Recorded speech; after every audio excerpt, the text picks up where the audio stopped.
ഈശോ മിശിഹായ്ക്ക് സ്തുതിയായിരിക്കട്ടെ. ഇന്നത്തെ സുവിശേഷ ഭാഗത്തിൽ യേശുവിൻ്റെ അധികാരത്തെ ചോദ്യം ചെയ്യുന്ന പ്രധാന പുരോഹിതന്മാരെയും ജനപ്രമാണികളെയുമാണ് നാം കാണുന്നത്.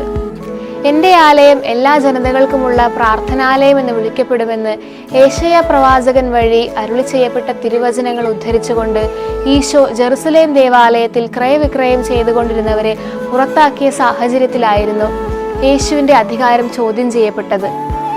യേശു തന്റെ പരസ്യ ജീവിതത്തിൽ ഉടനീളം അനേകം തവണ താൻ ദൈവപുത്രനാണെന്ന് വെളിപ്പെടുത്തുന്നുണ്ട്.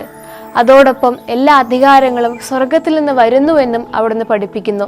പുത്രസഹജമായ ബന്ധത്തിൽ ഈശോ ദൈവത്തോടൊന്നായിരിക്കുന്നത് പോലെ നമുക്കും ഈ നോമ്പുകാലത്തിൽ ദൈവമക്കളോടടുത്ത് സ്വാതന്ത്ര്യത്തിലേക്കും അവകാശത്തിലേക്കും അധികാരത്തിലേക്കും വളരുവാൻ വേണ്ടി ആഗ്രഹിക്കാം.